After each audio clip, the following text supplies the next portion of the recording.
गायत्री के द्वादश योग के अंतर्गत 10वां योग है लय योग।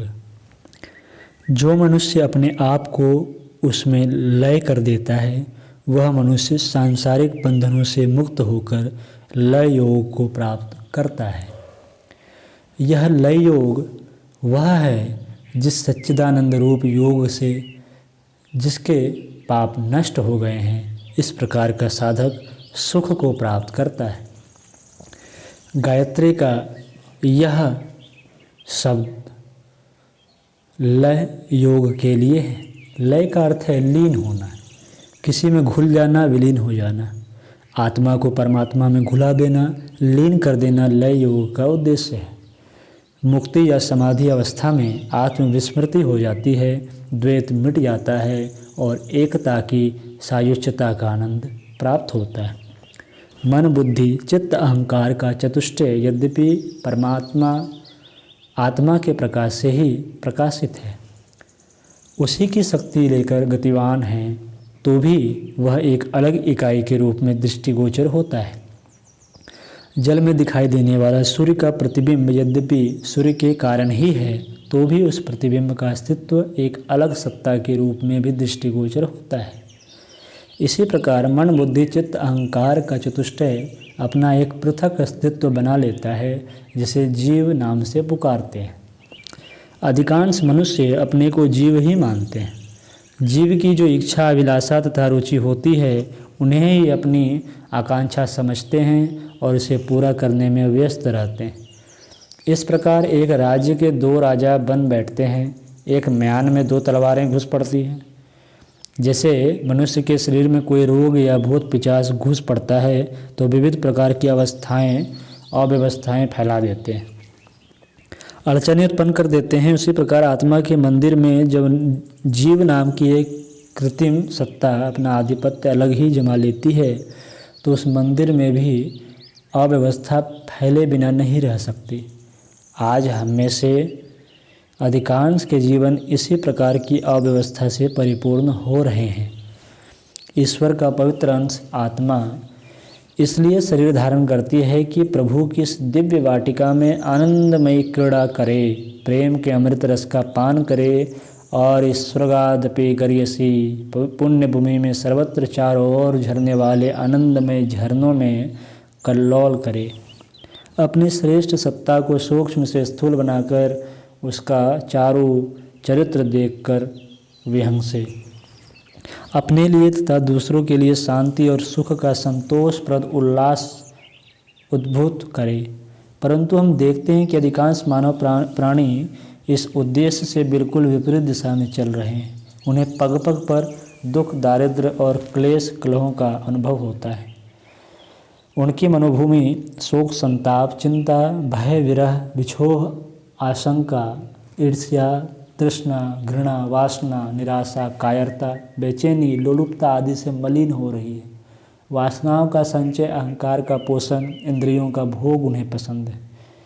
इन 3 बातों के लिए वे अपनी समस्त शक्तियाँ निचोड़ दे रहे हैं, तो भी अभिष्ट पूरा नहीं होता, संतोष नहीं मिलता, उल्टे अशांति की ही दिन दिन बढ़ोतरी होती चलती है। ये चीज़ें जितनी मात्रा में प्राप्त होती है, तृष्णा की जलन उससे भी अधिक बढ़ जाती है। पाप करना, पाप का फल दुख पाना, यह चक्र चलता रहता है। दुख से जल्दी छुटकारा पाने के लिए पाप करना और उस पाप के फलस्वरूप अधिक दुख उत्पन्न होना, यह चक्रव्यूह दिन दिन उलझता जाता है। जाल में फंसा पंछी जितना फड़फड़ाता है उतना ही वह और भी अधिक फंदों में जकड़ता जाता है। इस उल्टी गति पर विचार करते हुए बड़ी हैरानी होती है कि आत्मा ने शरीर जिस उद्देश्य के लिए धारण किया था, उससे बिल्कुल उल्टे दृश्य क्यों दिखाई पड़ते हैं। इस गुत्थी पर गंभीर विचार करने से यह पता चल जाता है कि मानव जीवन पर आत्मा का आधिपत्य नाम मात्र का रह गया है और वास्तविक शासक एक नकली पलित बन बैठा है। इस पलित के कुशासन के कारण ही मनुष्य की ऐसी दुर्दशा हो रही है। उसे बाह्य और आंतरिक अनेक कष्टकर उलझनों में फंस जाना पड़ा है। इस उलझन का, इस विपन्न अवस्था का, इस भूल भुलैया का नाम ही माया है। माया में ग्रस्त हो जाने से दुखों के जंजाल में गला फंसाना पड़ता है। जिनमें थोड़ी बहुत आत्मचेतना बाकी है वे अपनी स्थिति पर विचार करते हैं। वे सोचते हैं कि हमें न भीतर चैन है न बाहर। इस बेचैनी का कारण जीव भाव की प्रधानता है। जीव अपने को शरीर तक सीमाबद्ध मानता है और शरीर के सुखों तथा लाभों को जुटाने के लिए प्रयत्नशील रहता है। भले ही इसे आत्मा का उद्देश्य समूल नष्ट होता हो, यह जीव भाव जब तक प्रबल है, तृष्णा, पाप और दुख के त्रिविध चक्रों से छुटकारा पाने का उपाय नहीं है। उससे छुटकारा तभी मिल सकता है जब जीव भाव की विस्मृति और आत्म भाव की जागृति हो जाए। जीव भाव को आत्म भाव में घुला देने, द्वैत को अद्वैत बना देने, बंधन से मुक्त होने का तरीका यही है कि अपने सीमित अहंकार को सर्वव्यापक परमात्म भाव में घुला दिया जाए। आत्म त्याग, आत्मदान, आत्म प्राप्ति, आत्मदर्शन, आत्मकल्याण, आत्म साक्षात्कार आदि शब्द इसी स्थिति के लिए प्रयोग किए जाते हैं, जिनमें हमारा अहम सीमित अहम न रहकर असीमित हो जाता है। सब में अपनी आत्मा और अपनी आत्मा में सब प्राणी दिखाई देने लगते हैं। तब उसका स्वार्थ ही अपना स्वार्थ बन जाता है।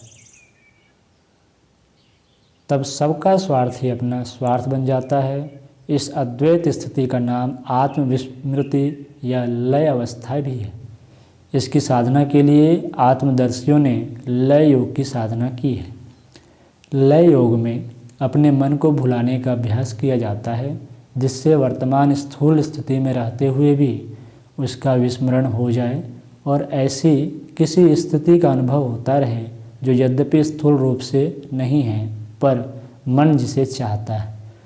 जो स्थूल स्थित है उसका अनुभव न करना और जो बात भले ही प्रत्यक्ष रूप से नहीं है पर उसे अपनी भावना के बल पर अनुभव करना, यही कार्य प्रणाली लय योग में होती है।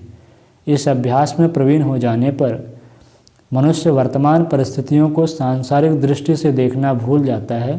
फलस्वरूप वे बातें भी उसे दुखदायी प्रतीत नहीं होती, जिनके कारण साधारण लोग बहुत भयभीत और दुखी रहते हैं।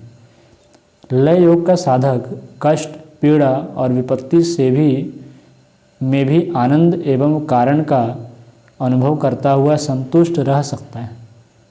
लय योग का आरंभ पंच इंद्रियों की, पंच तत्वों की तन्मात्राओं पर काबू करने से होता है। धीरे धीरे यह अभ्यास बढ़कर आत्मविस्मृति की पूर्ण सफलता तक पहुंच जाता है और जीव भाव से छुटकारा पाकर आत्म भाव की दिव्य स्थिति का आनंद लेता है।